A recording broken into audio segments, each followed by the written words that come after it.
How to play the Recluse. Hey guys, it's Elbethium back with another class guide for Elden Ring Nightreign.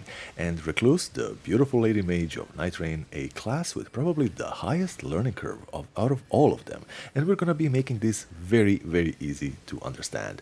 She will kind of play similarly to the Revenant, but even more doubling down at keeping her distance, so completely staying away from the melee range, because positioning with her is going to be everything. She is perhaps the biggest glass cannon in the entire game. Low HP but massive FP and pretty mediocre stamina. Even if you find great weapons that scale with her stats, which is S in both intelligence and faith, and can let you use that FP pool, you should always double down with this, avoid getting into melee range, because she just doesn't have any type of survivability. Any sorcery or incantations she can use effectively.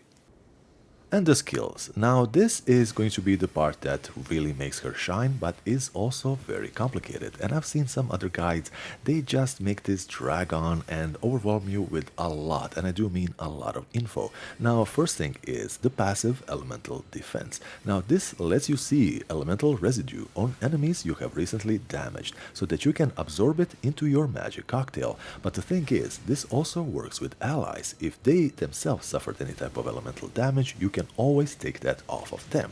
So, magic cocktail. Now this one can be a bit confusing, and probably the most confusing skill she has. You can charge up a magic cocktail by collecting 3 residues and then triggering it for a new effect. You have magic, lightning, fire and holy, and which residue you collect depends on which magic you used on the enemy. To keep this video a little bit shorter, I will put it here on the screen, all the combinations and their effects.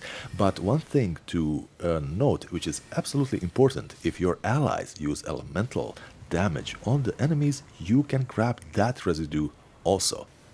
Now this is crucial to playing this class well, because if you run out of FP, chances are you will be completely useless, because, we say again, you cannot exactly go into that melee range and do something meaningful before dying immediately.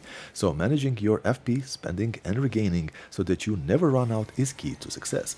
You will have to pay attention to consumption of each spell, because it is very easy to forget that some things will naturally eat up more FP than the others. Spamming spells is just also not really an option, and timing is everything.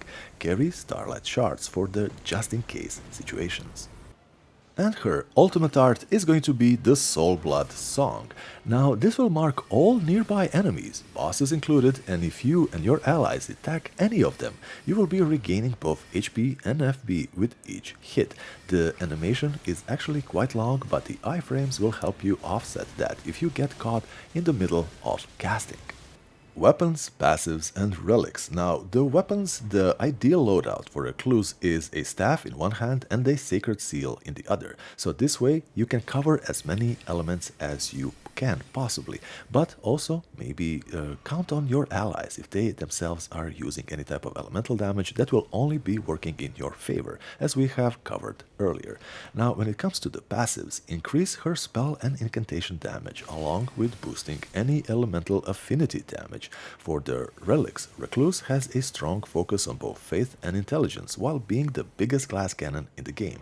Because of this, you'll want to focus on getting relics that give her intelligence, faith, mind, and spell incantation damage. And there you have it, guys, the Recluse. Now this is an absolutely astoundingly powerful class if you play it right, and of course if you find the right things in the game. So let me know in the comments, have you tried playing this class, what is your main so far, and I will be seeing you in the next one. Bye bye, guys.